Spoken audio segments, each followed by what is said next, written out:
बड़ी समस्या है। लेकिन कुछ चीजों के बारे में हमें जानकारी होना अति आवश्यक है, बहुत ज्यादा इंपॉर्टेंट है। पहला तो भाई ये हमारा जो सामूहिक सुरक्षा का अर्थ है, हमें समझना होगा कि कलेक्टिव सिक्योरिटी क्या है। अगर हम ये समझ गए तो मुझे लगता है कि आप नोट से समझ जाएंगे। वैसे मैंने नोट्स में इतने आसान भाषाओं में दिया है कि मैं न भी समझाऊं तो आप समझ जाएंगे, लेकिन समझा जाए कि सामूहिक सुरक्षा मतलब कलेक्टिव, यानी इसका मतलब हम ये कह सकते हैं कि इस व्यवस्था, इस सिस्टम के अंदर, कलेक्टिव सिक्योरिटी के अंदर अलग अलग देश से सामूहिक रूप से एक जगह जमा होकर या मिलकर किसी खास अटैक के खिलाफ हो जाते हैं, किसी खास अटैक के खिलाफ हो जाते हैं। जैसे आज पूरे विश्व में टेररिज्म एक मसला है, आतंकवाद एक मसला है, ये भी एक अटैक का मामला है। इसके खिलाफ आज लगभग सभी देश खड़े हैं। कोई भी देश इस चीज को पसंद नहीं करता है। तो आधार के रूप में यह मान्यता कार्य करती है। आधार के रूप में मतलब कि ये जो कलेक्टिव सिक्योरिटी है, इसको एक बहाना मिल जाता है एक पर्टिकुलर, एक खास कारण के को लेकर किसी मुद्दे के खिलाफ चला जाए। एक इसको कारण देखा जा सकता है, कारण के रूप में हम देख सकते हैं, रीजन के रूप में।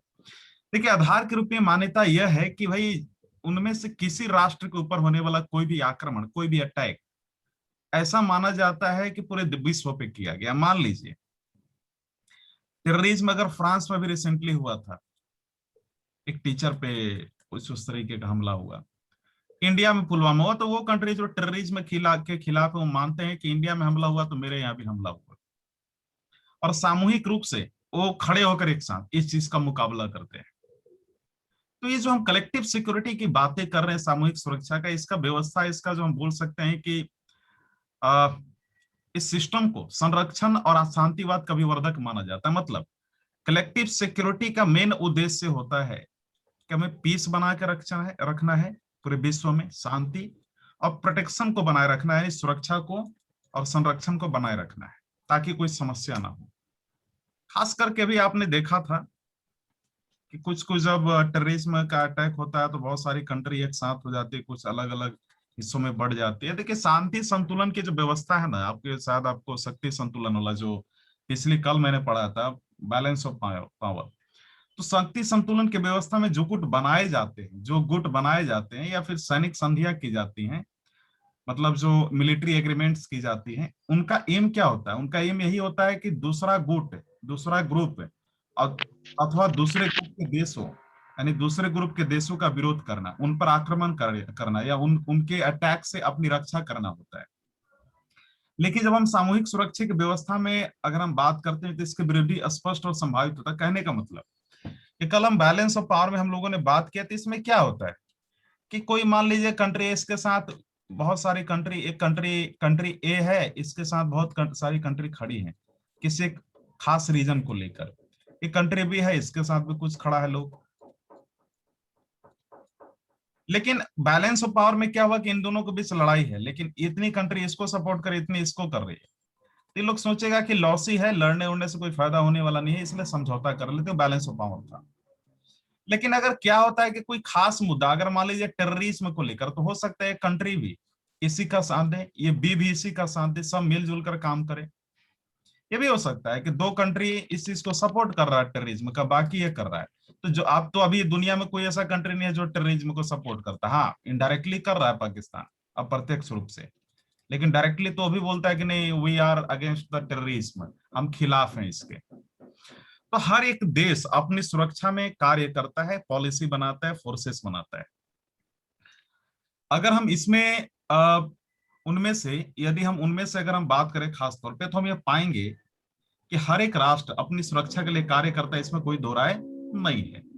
यदि उनमें से हम अगर बात करते हैं, उनमें से किसी एक राष्ट्र पर संकट आता है, मतलब कोई मुद्दा है टेररिज्म का, उसमें सभी कंट्री एक साथ खड़े हैं, उन्हीं में से एक कंट्री पर कोई मुद्दा आ जाता है, ठीक है।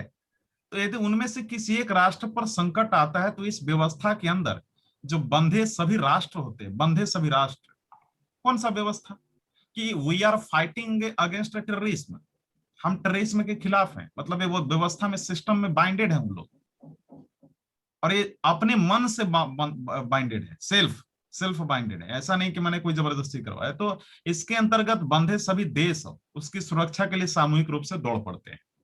जैसे फ्रांस में हुआ, इंडिया ने भी सपोर्ट किया। इंडिया का हुआ तो आपने देखा था, USA, France, Germany, Japan, Australia, New Zealand सब बोला था कि न पुलवामा अटैक इज वेरी, मतलब उन्होंने इस तरीके के बयान दिए था कि ये काफी ज्यादा क्रिटिकल सिचुएशन है, we have to fight against terrorism and this is very critical time. इस तरीके की बयान आई थी। आप अगर 19 का बयान उठाएंगे तो सभी लोग ऐसा मानते हैं कि किसी एक देश पे हुआ तो हमारे खिलाफ हो गया। मेरा कहना यह है कि सुरक्षा सिद्धांत की मान्यता क्या है। चलिए मान लेते हैं कि हम लोगों ने कल बात किया था बैलेंस ऑफ पावर। हम मतलब theory of balance of power, जिसे हम लोग हिंदी में ये कहते हैं कि भाई हमारा मतलब जिसे कह सकते हैं कि शक्ति संतुलन का सिद्धांत। लेकिन आज का जो मामला है वो है सुरक्षा सिद्धांत। इसकी मान्यता क्या है? देखिए, किसी भी समय, कोई भी समय हो सकता है, गर्मी हो ठंडा हो, उससे कोई मतलब नहीं है, कोई भी समय पूरे विश्व पर या फिर विश्व में, संसार में, वर्ल्ड में शक्ति का वितरण इस प्रकार होता है कि मतलब डिस्ट्रीब्यूशन ऑफ पावर इस प्रकार होता है कि जिसमें अधिकांश जो शक्ति होता है, मैक्सिमम पावर, उन लोगों के हाथ में होता है, उन लोगों के हाथ में सेंट्रलाइज्ड होता है, उन लोगों के हाथ में केंद्रित होता है जो शांति व्यवस्था को कायम रखना चाहते हैं। यानी पूरी पावर वैसी कंट्री, कोई भी आप समझिए ना, ये तो सिंपल है। आपको अब जैसे आपको लीडर क्यों बनाया जाएगा, या फिर आपको हम मान लीजिए कि कहीं पे हैं, मान लीजिए 10 लोगों का ग्रुप है, तो आपने देखा होगा कि अक्सर एक लड़का आगे चलता है, उसको हर कोई सपोर्ट करता है। ऐसा होता होगा आपके मित्रों में कि अरे वो बोला कि नहीं बोला, वो जो बोलेगा वही। वैसा होता है कि नहीं? हर ग्रुप में, हर मित्रों में एक लीडर होता है, तो बन जाता है ऑटोमेटिकली, है ना? तो उसी प्रकार, और क्यों बनाते हैं आप उसको? क्योंकि वो आपसे ज्यादा समझदार होता है, हर मायने में अच्छा खासा होता है। उसी प्रकार, और आपके उद्देश्य की पूर्ति करता है, आपकी एम की जो है फुलफिलमेंट करता है। उसी प्रकार हर देश चाहता है पीस को और प्रोटेक्शन को बनाए रखना, शांति और सुरक्षा को। इसीलिए कोई अगर कंट्री बढ़ चढ़कर अगर इसमें हिस्सा ले रहा है या हद से ज्यादा इसको लेकर कर रहा है, पूरा एकदम डेडिकेटेड है, कुछ एक्स्ट्रा काम किया है दूसरे कंट्री के अलावा या उनके तुलना में, तो उसको लोग, उसके हाथ में केंद्रित हो जाता है पावर, मतलब सेंट्रलाइज होता है, तो लोग उसको आदर्श के रूप में देखते हैं, जिसमें अधिकांश शक्ति उन लोगों के हाथ में केंद्रित होती है जो शांति और व्यवस्था को कायम रखना चाहते हैं। यानी मान लीजिए इंडिया भी पीस रखना चाहता है, तो देखते होंगे कि कहीं कोई विश्व युद्ध होता है, अभी हाल ही में इतने सारे मामले हुए, तो देखा आपने कि लोग इंडिया की तरफ ताक रहा था, मैक्सिमम कंट्री, इंडिया, रसिया और जापान की तरफ। ऐसा था कि नहीं था? यूएसए जब इराक पे हमला किया तो इन 4 कंट्री पे देख रहा था कि नहीं? चाइना पे। सो मेन कंट्री है। मेरा क्या कहना है कि इन लोग ऐसी कंट्रीज है जो पीस को हमेशा मेंटेन करती हुई आ रही है। इसलिए यह सिस्टम, इसके अंतर्गत कोई भी संसार के शांति भंग करने का कोई भी आक्रमणकारी साहस नहीं करता। कहने का मतलब कि जब ऐसे ऐसे कंट्री इसके इस पर्टिकुलर पॉइंट के खिलाफ हैं, तो कोई भी देश जो इसको सपोर्ट करता है गलत चीज को, इनके खिलाफ नहीं आ सकता। एक उदाहरण के तौर पर समझिए, 2019 में 22 फरवरी 21 फरवरी के आसपास पुलवामा अटैक हुआ इंडिया में, भाई पाकिस्तान टेररिज्म स्पॉन्सर्ड, मतलब वहां के आतंकवादियों के द्वारा। पाकिस्तान अंदर अंदर सपोर्ट किया, क्योंकि उसके सपोर्ट के काम नहीं हो सकता, लेकिन बाहर से सपोर्ट नहीं किया। जैसे ही अटैक हुआ, बहुत सारे वर्ल्ड के लीडर से, बड़े बड़े कंट्री, यूएसए, ऑस्ट्रेलिया, रसिया, एक्सेप्ट चाइना, चाइना के अलावा, हालांकि चाइना ने भी कुछ बयान दिया था, इन लोगों ने बोला नहीं ये बहुत खराब है, ऐसा नहीं होना चाहिए। उस देश पे अटैक, मतलब ये दुनिया के सबसे बड़े लोकतंत्र में जब ऐसा हो गया तो हमारे ऊपर तो हो सकता है। समझ में आ रहा है? क्योंकि दुनिया का सबसे बड़ा लोकतंत्र मतलब क्या? अरे भाई, दुनिया का सबसे बड़ा लोकतंत्र अगर भारत है, तो इतना बड़ा लोकतंत्र को तभी संभाल पा रहा है ना जब उसके पास वो कैपेबिलिटी है, योग्यता है शांति व्यवस्था कायम रखने का।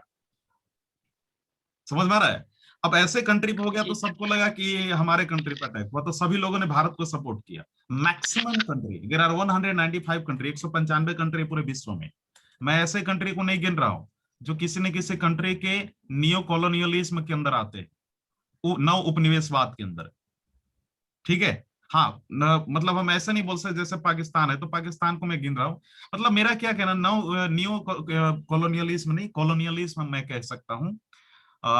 कॉलोनियलिज्म, नियो इंपेरियलिज्म, इंपेरियलिज्म, साम्राज्यवाद, नव साम्राज्यवाद, उपनिवेशवाद कह सकते हैं। नव उपनिवेशवाद नहीं, माफी चाहूंगा मैं, क्योंकि नव उपनिवेशवाद इसलिए नहीं क्योंकि फिर तो पाकिस्तान भी आ गया इसमें, दुनिया के बहुत सारी कंट्री आ जाएगी।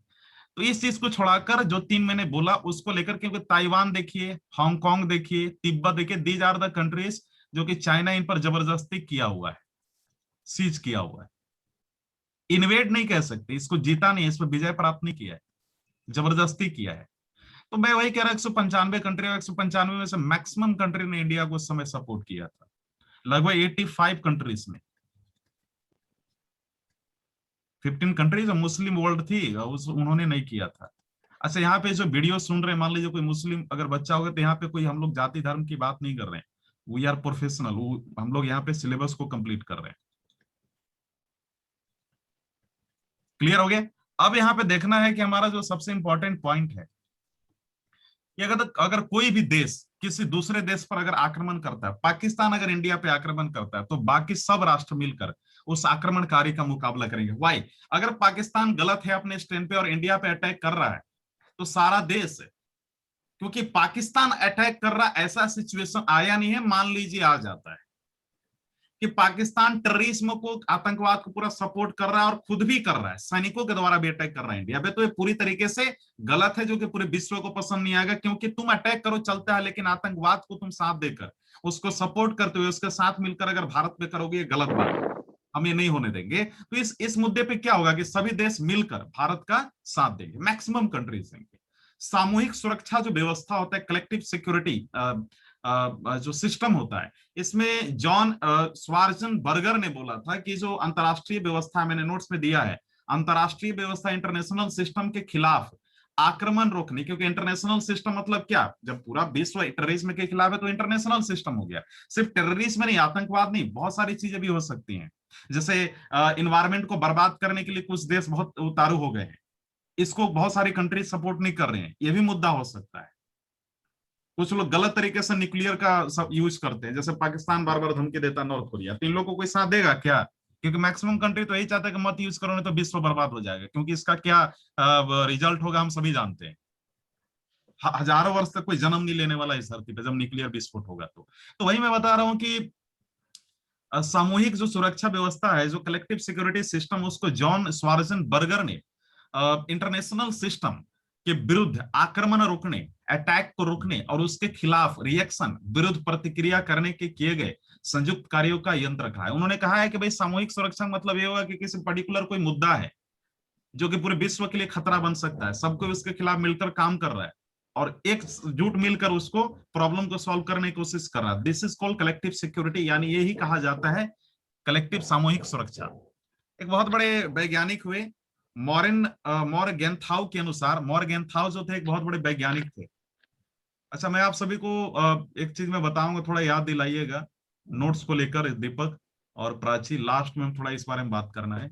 मॉरगेंथाउ के अनुसार सामूहिक सुरक्षा, कलेक्टिव सिक्योरिटी की जो सक्रिय प्रणाली है, मॉरगेंथाउ एक बहुत बड़े स्कॉलर थे, पहले समझिए, राजनीतिक विचारक थे, लेकिन उतने भी बड़े नहीं थे जिसका सिलेबस में नाम मेंशन करना पड़े, उतने भी बड़े नहीं थे प्लेटो अरस्तु जैसा।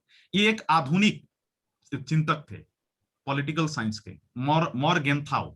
इनके अनुसार सामूहिक सुरक्षा की जो सक्रिय प्रणाली है, सामूहिक सुरक्षा यानी कलेक्टिव सिक्योरिटी के जो हम कह सकते हैं कि जो एक्टिव सिस्टम है, उसमें सुरक्षा की जो समस्या है, सिक्योरिटी की जो प्रॉब्लम्स हैं, अब व्यक्तिगत पर्सनल राष्ट्र का समुत्थान नहीं, मतलब पर्सनल मैटर नहीं है किसी देश का, जिसका ख्याल शास्त्र और राष्ट्रीय बल के दूसरों अंशों में किया जाए, जिसका जो जिक्र है वो हम कह सकते हैं कि वेपन्स, शास्त्रों नहीं शस्त्रों, वेपन्स और कंट्री के पावर के दूसरे अंशों में किया जाए कि भाई यहाँ पे हम ये कर देते हैं।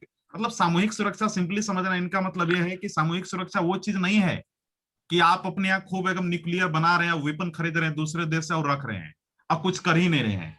टेररिज्म का कोई मुद्दा विश्व में, फ्रांस में अटैक हो गया, आप चुपचाप हैं, जबकि आपके पास पूरा पावर है, आप बोल सकते हैं, आप चुपचाप है। ये कलेक्टिव सिक्योरिटी नहीं है कि अपने आप भरते जाइए और खाली मुंह से बोल रहे हैं हम साथ दे रहे हैं। जरूरत पड़े तो आपको साथ भी देना होगा, फिजिकली भी उस कंट्री को। तो सुरक्षा संबंध सभी देशों से है, क्योंकि विश्व सुरक्षा की बात हो रही है। जब हम सामूहिक सुरक्षा वर्ड यूज करते हैं तो ये विश्व सुरक्षा होता है। कलेक्टिव सिक्योरिटी मतलब वर्ल्ड सिक्योरिटी। लेकिन वर्ल्ड सिक्योरिटी हम कभी कभी इसलिए नहीं बोलते हैं विश्व सुरक्षा, क्योंकि इसमें कुछ कंट्रीज, मतलब कुछ कंट्रीज ऐसी होती हैं जो सपोर्ट नहीं करती, क्योंकि हम किसी कंट्रीज के खिलाफ खड़े हैं ना। अगर मान लीजिए कि इन्वायरमेंटल प्रोटेक्शन होता है, इन्वायरमेंटल सिक्योरिटी, पर्यावरणीय सुरक्षा, तो ये हम बोल सकते थे विश्व सुरक्षा, वर्ल्ड सिक्योरिटी का मुद्दा है। लेकिन टेररिज्म भी वर्ल्ड सिक्योरिटी का मुद्दा है, लेकिन अनफॉर्चुनेटली कुछ ऐसे कंट्री हैं जो कि इसके जनक माने जाते हैं और उनके खिलाफ कुछ कंट्री मिलकर खड़े हैं। तो हर वे प्रत्येक की सुरक्षा का ख्याल जो है सामूहिक रूप में करेंगे, जैसे अपनी ही सुरक्षा खतरे में हो। मतलब मान लीजिए कि दीपक कोई एक एग्जांपल के तौर पे दीपक को कोई भला बुरा कह दिया, मतलब गलत तरीके से बात कर दिया। Now Ashutosh and Mohan and Prachi, ये सारे फ्रेंड है दीपक के।